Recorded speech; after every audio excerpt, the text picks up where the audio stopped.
Kia ora koutou. Today we're going to be talking about common hazards in the home during these colder months and looking at removing and reducing these or the risk of these. We're going to be talking about how to keep our tamariki as safe as possible around these hazards, the importance of smoke alarms and ensuring that they're working the way they should, having an escape plan in case of emergency. We're going to talk a little bit about garage safety, and throughout the discussion we're going to provide some links to web pages and resources so that you can access them at any time. And if you have any questions throughout the chat, please leave those to the end, pop them in the comments, and sorry, we will answer them at the end. You can pop them in the comments at any time. So to get us started, and talking about what are some of the common fire hazards that we should be mindful of over the colder months, I'm going to hand over to Tom from Fens. Kia ora, Tina. Thanks for having me on. So my name's Tom Ronaldson. I'm the Community Education Manager here at Fens. Really interesting to be talking to you guys today. I am actually the proud new father of an 8-week-old. So, really topical to be here with Plunkett. So I guess the things I would to cover off as we move into the colder months is that, we're going to be needing to heat our homes, right? And so that looks like more heaters out, some fireplaces, and each of those comes with a few more risks that we just need to be wary of when we're at home. So around heaters, the key thing here is about keeping everything a metre from the heater. We obviously rhyme it to make it nice and easy to remember, but things that we want to keep away are things like washing that's drying, furniture, curtains, and even our tamariki. We want to keep an eye on them if we've got a heater on in the room. We don't want them touching it or burning themselves as well. And that applies to fireplaces as well. Fireplaces are great. They add a nice ambiance to the room, but it's really important that we're using them safely. So what that looks like is that if we're using lighters, is that they are taught to our tamariki as being tools, not toys. And that's something that we use through our Firewise program, and it's a great way for them to understand that they need to be really careful around those type of things, and if they do find them on the ground, that they give them to an adult. But ideally we want to keep them in a safe place out of reach of our young people. Alternatively, also with fireplaces, is that we want to be really careful with ash and how we dispose of ash. So if you are cleaning out your fireplace after a fire, it's a really good idea to use a metal bucket and wet the ash and leave it for a few days. A lot of people don't know that ash can actually stay hot for a few days after the fire is finished. So wetting it and leaving it for a few days before putting it in the rubbish bin is a great way to keep yourself and your family safe. Continuing down that heaters route, is that one thing about heaters is that they're what we call a high draw electrical appliance. So they're best placed to be plugged directly into the wall and not into multi-boards. So if you are using heaters around your home, make sure that you are plugging them directly into the wall. And on the high drawer, we move to dryers. So, during winter, you may be drying stuff in your living room, and that's where we're keeping it a metre from the heater, but you might also be using your dryer a bit more. And it's really important that, again, we're mindful of the risks that dryers can pose, and that's predominantly around the lint that builds up in there. So when you are using a dryer, after every single load, make sure you clean out your lint filter. Just pull that out, don't leave anything in there, and it helps to keep you and your family safe. And much like our heaters, it is a high draw appliance, so we want to make sure that those are plugged into the wall. And then I guess lastly on the heating front is around our electric blankets. So key thing with electric blankets is that they're used to heat the bed before we get into them, not during the night. So turn them on before you jump into bed, but make sure that you do switch them off before you go to sleep. And if you haven't tested it before this winter, it's a good idea to test your electric blanket. And how people can do that is just take it out, lie it flat on the bed, turn it on for a few minutes on high, and then rub your hand over it. And if you feel any of those hot spots, that's where you might want to start looking at getting a new electric blanket or going and getting it tested by a professional. If you do find a hotspot, we really recommend that you do not use that electric blanket. Similarly, if your electric blanket is really old, if it's over 5 years or 10 years old, that's where we want to make sure that you are replacing those electric blankets. That's some really great tips about electric blankets, Tom. And that makes me think about hot water bottles as well too, especially when you mentioned about using the electric blanket to warm the bed before you get in. The same thing can be said of hot water bottles for our tamariki. And yeah, use it to warm the bed in advance, but it should not be left in the bed with our little ones. Just like electric blankets can deteriorate over time, so can hot water bottles and perish. And heaven forbid we would want them to leak and burn our tamariki. They can be quite a hazard. Even if they're not leaking, they can be quite hot. Generally as a rule, we should take those out when the child gets in as well, shouldn't we? Definitely. Yeah.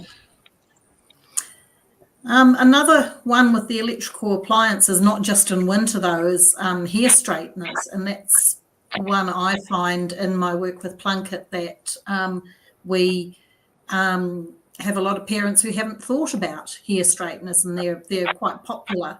They're something that stays really hot even after you switch them off. So I often with parents advise that they make sure that those hair straighteners are put up somewhere high out of the children's reach, including the cord being out of the children's reach. And of course, sitting on something that's not going to be flammable, sitting on some heat resistant something or other, not necessarily just the dresser. So, yeah. Yeah, and not leaving that on things like beds and pillows or couches or anything like that, thinking about while you're putting that hair straightener on. Personally, I don't have too much experience with hair straighteners. So you do surprise me. I guess on those smaller electrical devices, a risk that we see all year round is around lithium-ion batteries. And I think there's been a lot of coverage lately about lithium-ion batteries and I guess the danger that they pose. And I guess our message is that they are safe, but people just need to make sure that they are using them appropriately and using them safely. And I guess from our perspective, what that looks like is thinking about how you charge your batteries. So, safe charging practices are charging it while you're at home and while you're awake, and charging that on a hard, flat surface. So much like your hair straightener, you want to be making sure that it's on that hard, flat surface, and that when they are fully charged, you're unplugging them so that they aren't overcharging as well. And I guess it's also important that we are using charging cords and charging packs that go into the wall from the manufacturer, and we're not mixing devices, because that can cause the battery to become compromised. So, while it's not a winter specific, I think it's really important that people are mindful of those lithium-ion batteries. Well, that's really good. There's some really good tips there. Tom, one thing that some people might be interested in or have heard about recently are the Serene bathroom heaters. Can you tell us a little bit about those? Yeah, so WorkSafe New Zealand released a safety notice and recall on 3 Serene bathroom heaters, and so they're deemed as unsafe. So through that, we're really recommending that people go and check their bathroom heaters. They'll typically be on the wall and quite high up. And if you do have a Serene one, it's really important that you check the model number of that and check the WorkSafe website to see if your model number is one of those. Funnily enough, when this came through from WorkSafe in a meeting, I found out that I had one. And how I found the serial number was that it's actually on top of the unit. So I just grabbed a ladder, climbed up and had a look, and I found out that my one was impacted. So we're not using that at the moment. Under the Consumer Guarantees Act, you will be able to get a recall. So I recommend that you contact the supplier that you got the bathroom heater off. But all that information is on that WorkSafe safety notice. So yeah, if you do have a bathroom heater, please make sure that you are checking if it is serene in one of those impacted models. That's really good to know. Now, outside of that, some things that might not necessarily be related to fire, but burns. There is some information for parents and caregivers just to be on the lookout for. One of those that I talk a lot to our whānau about are hot drinks or hot liquids. It doesn't have to be a hot drink. It can be something like soup, and keeping those out of the reach of our tamariki. Hot drinks, a good one is to make sure that it's up high, or if it's on a coffee table, that the hot drink is in the middle of the coffee table where the child's less likely to be able to reach it. Hot soups, yes, that's another one that, yes, we should be keeping an eye out for. Hot foods in general that can stick and burn, continue burning once they stick as well to a little one's skin.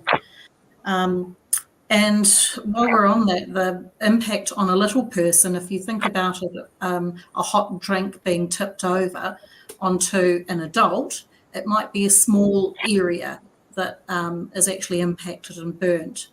But our little people are littler than us, and it's quite a bigger area of their skin, of their total body that can be burnt from these things. So if you think about a burn to an adult as opposed to a child, the children are at far more risk of harm. It's going to have a much greater medical impact on them, and they're going to need a lot more treatment for burns than perhaps an adult would. So a good one there to keep in mind, I think. Another one that comes up quite a bit is the labelling of sleepwear for children. And there are some very clear rules, not guidelines, but rules around this from the Commerce Commission and product safety. And this applies to all children's sleepwear. So it applies not just to new clothing, but to second-hand clothing as well. So any second-hand stores, this applies to too. And it's the retailer's job to make sure that these rules are applied, these standards are applied. So it must be made from fabrics that are not too highly flammable. All of this clothing items must have fire safety or fire hazard labelling on it. And it must be for tops in the back neck of the top, in the pants, in the back waistband. If it's a two-piece sleepwear, it has to be in both of the items. If it's one piece, obviously in one. It also has to be fixed to the sleepwear in a way that's it's not going to come off. So essentially a label that's sewn in, not something that's attached with a safety pin, or not something that's printed on the fabric, but an actual label that's attached in. And there's two types of those: the white label, which is the lower fire hazard, and the red label, which is the higher risk fire hazard. All fabric is flammable to some degree, but these two labels will tell you the degree of hazard in these cases. And if the fabric's too flammable, then it's not going to be approved, and it's not going to have one of these labels on it. So has to meet the design and requirements of those safety standards to keep our little ones safe. And with winter and the cold weather, or all cold weather, a lot of parents are making sure that their little ones are warm when they go out. And with clothing, it's a very mindful thing. We get a lot of parents that are putting little ones in puffer jackets. Polar fleece material is one, and similar material to polar fleece is one to be cautious of, because that can cause especially small babies that can't regulate the body temperature to overheat very easily, and especially when they're going from a warm house to cold outside and then into a very warm car as well too. But if we think about layering natural fabrics as a really good guideline, then we can always take off a layer from your pepe or your tamariki to cool them down in between those sort of transitions from outdoors to indoors and back and forwards. And then you're not relying on just one big puffer jacket layer. And it's very important too with the puffer jackets, myself being a child restraint or car seat technician, that we make sure that our tamariki are not wearing puffer jackets underneath the harness of their car seats. And that's because we want that harness to give them a nice hug and be very firm against them. And if they're wearing a puffer jacket, that creates an extra cushioning layer. And it's going to have too much impact, too much movement and impact in a crash. It's not going to keep them as safe as it would without wearing something like a puffer jacket. Also, they can overheat in the car in those as well too. So just a few things there to be mindful of. But it's not always easy to communicate sort of burns and fire hazards to our tamariki, especially the very little tamariki. They don't know what hot means. They don't know what don't touch means. They haven't learnt that level of communication yet. So we have to keep them safe in other ways and communicate that in other ways. So active supervision is always the very important catch-all, a very important one as an overall rule, keeping an eye on our little ones. A bit like you were talking before about the fires and the heaters, Tom, keeping an eye on our little ones when they're in the room with a fireplace or a heater. You know, there are lots of great things that we can use to keep them safe, but active supervision's the real big one, isn't it? So yeah, don't assume that your little ones always understand what's happening. They don't know necessarily what the word hot means like you do. So communicate it in other ways, or use praise. Praise them when they have, stayed away from those areas that they're not supposed to. Yeah, especially if they get a fixation on a fire guard or something like that. Yeah, or something that they know they shouldn't be having. Smoke alarms also are essential in our homes. Yeah, we can, as much as we can mitigate these risks as much as possible, there are still risks that are present. So these fire alarms are necessary for all of us in our homes, no matter what time of year it is. And what advice would you give to whānau around smoke alarms, Tom, and the maintenance of smoke alarms as well? Yeah, cool. I'm really enjoying this kōrero because, I'll just before I answer that, is I'm learning a lot as a new dad. This is like fantastic for me. I'm like making mental checklists in my head to be like, okay, I need to not do that, or I need to do that with my daughter. You don't know what you don't know. Exactly. But to the smoke alarms question, I think the key misconception around smoke alarms sometimes is that they'll stop a fire, but they don't.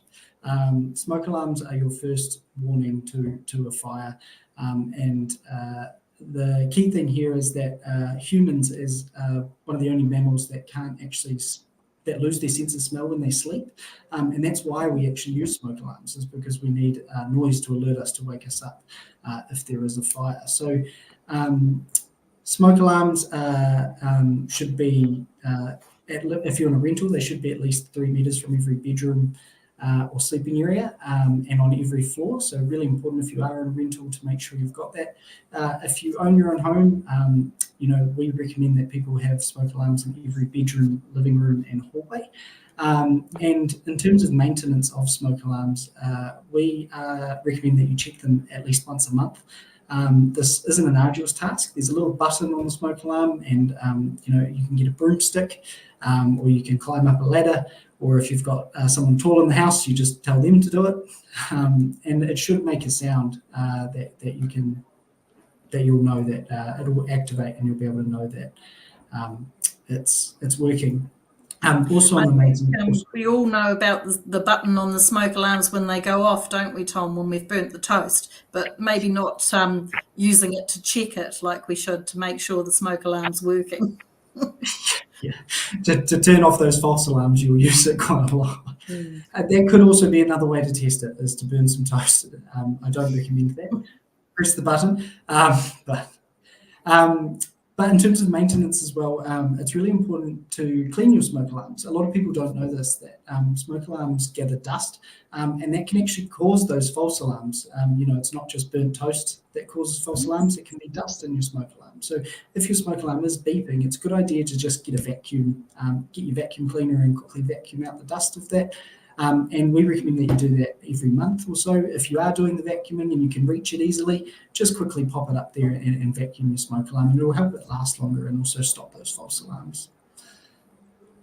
And I guess just a quick plug is that if anyone is unsure about fire safety, or is concerned about something in their home around fire safety, or can't check their smoke alarms themselves, we offer a free service called Home Fire Safety Visits. And what this is that one of our crews will come around to your house, and they'll walk around your house, and they'll give you some advice on how you can reduce the risk of fire in your house. They can answer any questions that you have, and they will also be able to provide a smoke alarm if you need it for free.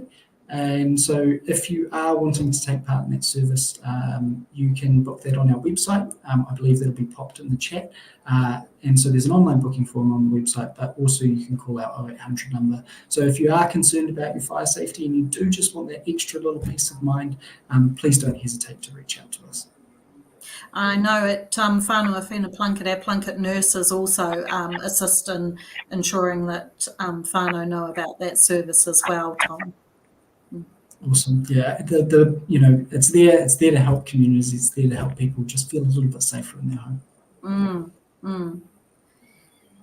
It is a bit difficult, isn't it, though, when we've got people who are renting who might be concerned about making some small changes to their home in order to, make it safer, to mitigate these risks, whether it be they've got a concern about smoke alarms, or whether they've got a need to put a fire guard in and have that attached to the wall, because we know if little ones are going to try and climb that fire guard, it's not going to be, it's not going to suit the purpose. It's not going to keep our tamariki safe. And that's something that a lot of people might be a wee bit concerned about if they're renting, concerned about putting to the property manager or their landlord. Yeah, do you have any advice on that, Tom? I guess in the smoke alarm front is that smoke alarms are legislated. So under the Residential Tenancies Act, every rental should have at least one working smoke alarm within 3 metres of every bedroom, living room or hallway. If when you go on your property inspection you don't have that, we really recommend that you point that out to that landlord and you say that they have a legal obligation to do that. And there's more information about where the locations of those need to be on the Tenancy Services website. But also I think it's within that, it's really important that people understand that while the landlord is legislated to have that in the house, it's up to the tenants to maintain it. So what I was talking about before about vacuuming and checking it, as a tenant, you need to make sure that you're doing that. Yes, very important. And that tenancy website is a really good one too. It can provide quite a bit of really useful information and assistance to people who are renting. It even has information, like not just the legal requirements of landlords and the tenants, but also things like letters, draft letters, and how to get advocacy or help for your whānau when you're renting as well too, because a landlord can't necessarily stop you making those minor changes to a home if it's for child safety. Like the example I gave about the fire guard, you just need to follow the proper process and advise them about what you're going to do. And it might be in some instances of child safety, they might just ask you to do something in a slightly different way. Yeah, so that's a really good and useful website, that tenancy one. So we've talked a lot about inside the home, but we do know too that there are other places around the home, like garages, that can have some risks in winter, aren't there, Tom? Yeah, so I guess it's important to think about fire safety holistically around your property, right? And your garage is one of those. If you have a petrol car and you park your car in the garage, it's a good idea, and you wanted to make sure that you had some kind of alarm system in there or early detection. It can be a good idea to install a heat alarm, so that won't go off as a result of the fumes from your car, but it will go off if there is a fire. And similarly, if you've got your dryer out there, it's really important to make sure that it's well ventilated, and that it's plugged into the wall and has sufficient space around it. Yeah, a lot of people have their dryers in their garages these days, and I guess they might think that there's lots of air and space in the garage, but just like in the home, they do need to be ventilated, for the most part. What about things that people store in the garage that could be flammable, Tom, or could be quite hazardous? There's lots of people that store cleaners and other petrol-like substances, I guess you could call them, in the garage.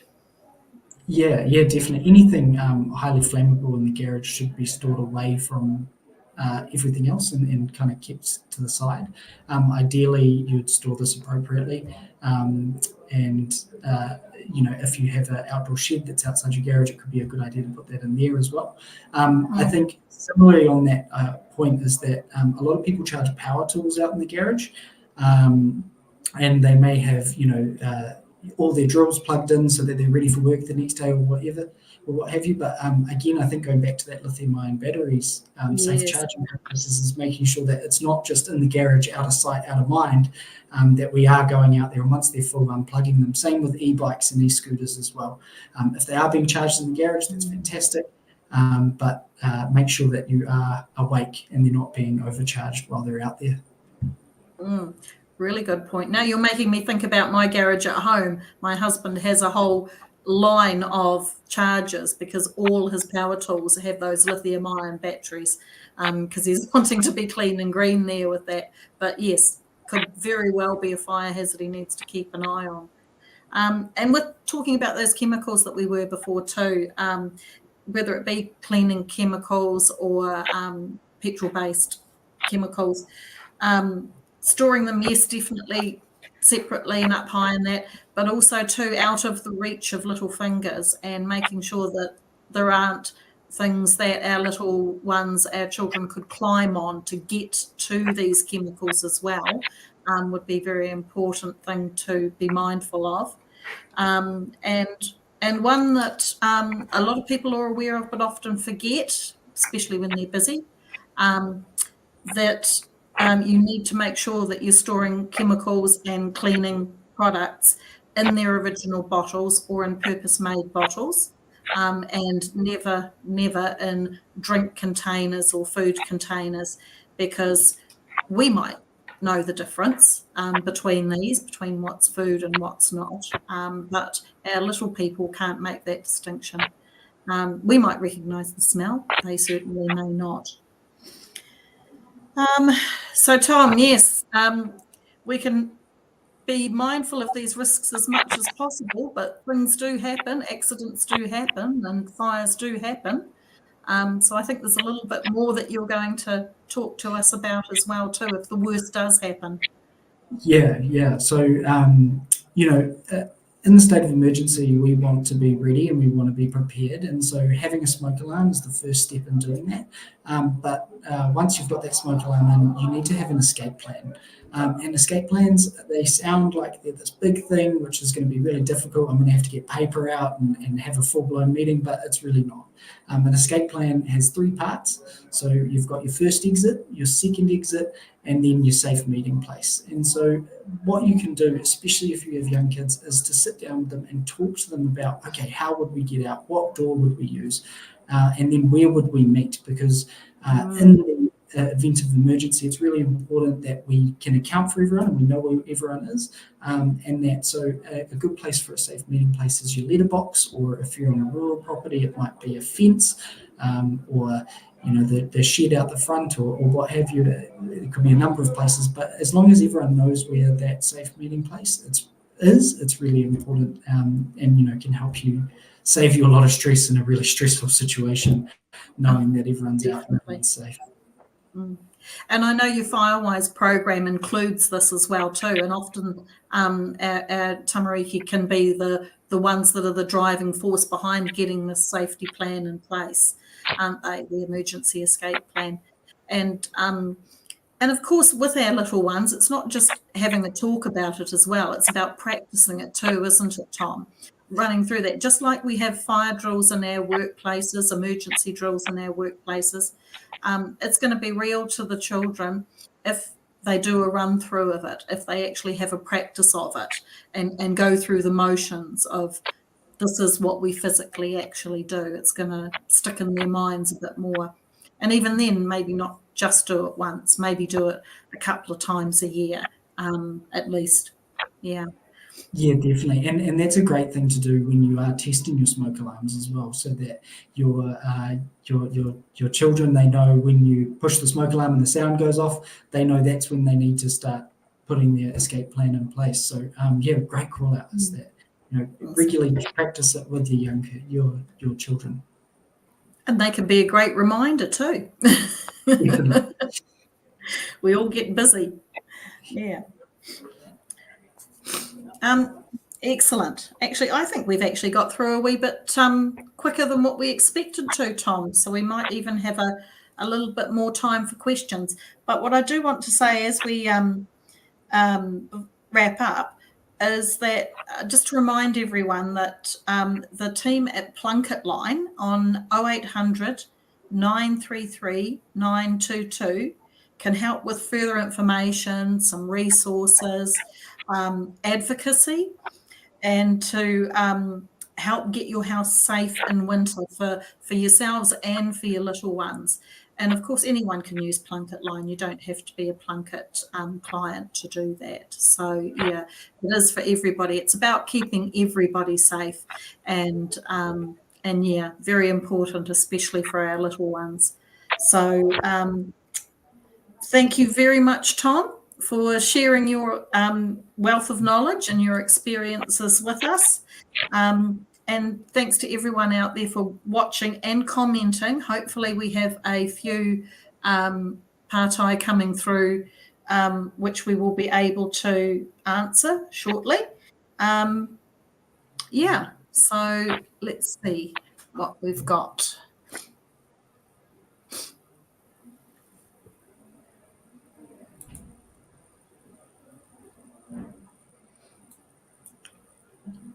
I can't see any questions at this stage. There's one here. There we go. Sorry. And this is one that I have as well, but it's come from the people. Is how many layers of clothing does my baby need during winter? Well, it will depend on the age of your child and how cold it is outside.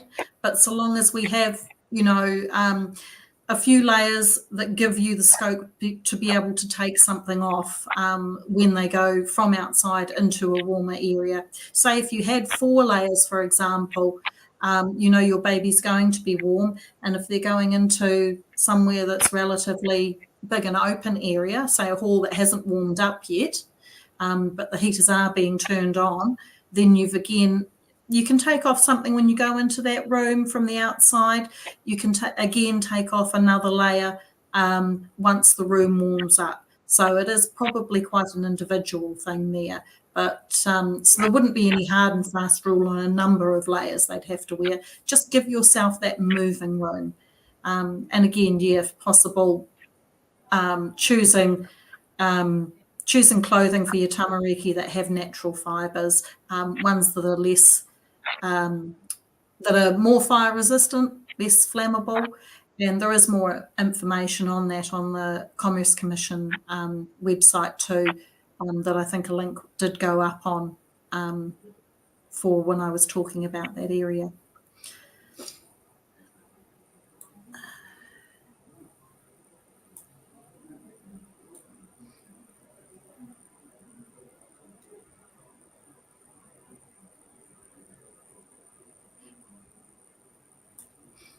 Tom, can you think of any last advice that we need to give our whānau out there around keeping their little ones safe over winter?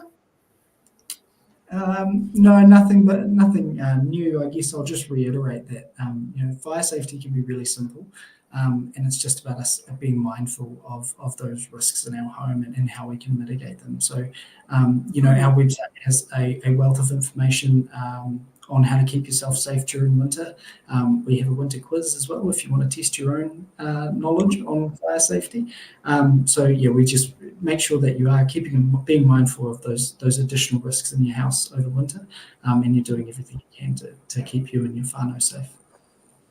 And keeping it simple is a good one as well too.